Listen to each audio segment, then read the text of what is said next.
Municipal ఎన్నికల్లో స్వచ్ఛందంగా తమ ఓటు హక్కును వినియోగించుకోవాలని నిర్మల్ జిల్లా కలెక్టర్ అవినాష్ అభినవ్ తెలిపారు. సోమవారం పట్టణంలో ఆర్డీఓ కార్యాలయం నుంచి ఎన్టీఆర్ మినీ స్టేడియం వరకు స్వీప్ ఆధ్వర్యంలో ఓటర్ అవగాహన ర్యాలీ చేపట్టారు. ఆర్డీఓ కార్యాలయం వద్ద ర్యాలీని కలెక్టర్ జెండా ఊపి ప్రారంభించారు. ఓటు హక్కు ప్రాముఖ్యత తెలిపేలా నినాదాలు చేస్తూ ఈ ర్యాలీ కొనసాగింది. ఈ ర్యాలీలో పలు పాఠశాల విద్యార్థులు పెద్ద సంఖ్యలో పాల్గొన్నారు. ఓటు హక్కు అనేది రాజ్యాంగం కల్పించిన గొప్ప వరమని కలెక్టర్ తెలిపారు. ఓటర్కు ఓటు హక్కు వజ్రాయుధం లాంటిదని వివరించారు. ఏ ఎన్నికలు వచ్చిన సంబంధిత ఓటర్లందరూ ఓటింగ్ ప్రక్రియలో భాగస్వామ్యం కావాలన్నారు. ఇటీవల గ్రామ పంచాయతీ ఎన్నికల్లో భాగంగా ఓటర్లు పెద్ద ఎత్తున పాల్గొని స్ఫూర్తిని చాటారని వివరించారు. అదేవిధంగా మున్సిపల్ ఎన్నికల్లో ఓటర్లందరూ తమ ఓటు హక్కును వినియోగించుకుని పట్టణాల్లో ఓటింగ్ శాతాన్ని పెంచాలని తెలిపారు.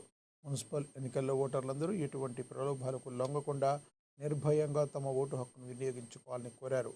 జిల్లా పౌర సంబంధాల శాఖ ఆధ్వర్యంలో కళాజాత బృందాల ద్వారా వార్డుల వారీగా ఓటు హక్కుపై విస్తృత అవగాహన కార్యక్రమాలు కల్పిస్తున్నట్లుగా తెలిపారు.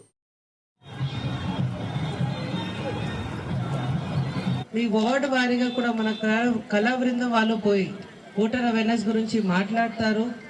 ఓట్ ఎందుకు వేయాలి అందరికీ ఐడియా ఉంది, కానీ కొద్దిగా అంటే ఏదో ఇంట్రెస్ట్ లేకపోయినా వాళ్ళు ముందుకి రావట్లేదు. మున్సిపల్లో ఇది ఇష్యూస్ చాలా ఉన్నాయి కాబట్టి మున్సిపల్ ఏరియాస్లో అందరూ రెసిడెంట్స్ నా ప్రత్యేకంగా రిక్వెస్ట్ ఏమున్నాయి అంటే మీ ఓట్ ఖచ్చితంగా మీరు యూజ్ చేయాలి. ఈ ఓట్ కాదు, ఇది మీకు గవర్నమెంట్ ఇచ్చిన ఒక పెద్దగా కాన్స్టిట్యూషన్. ఫ్యూచర్ కూడా మీరు కాపాడగలుగుతారు. ఒక ఎలక్షన్ చాలా ఇంపార్టెంట్ ఉంటుంది, ఎందుకంటే దాని నుంచి మీ ఫ్యూచర్ డిసిషన్స్, మీ ఫ్యూచర్ పాలసీ అవన్నీ దాని మీద ఆధారపడి ఉంటుంది. ఒక గవర్నమెంట్ నడపాలి అంటే బ్యూరోక్రసీ నడుపుతుంది, అదేవిధంగా పొలిటికల్ తరఫు నుంచి పాలసీస్ కూడా చాలా ఇంపార్టెంట్ ఉంటుంది. సో మంచి వాళ్ళకి మీరు ఓట్ వేయాలి అంటే ఫస్ట్ మీరు ఓట్ వేయాలి.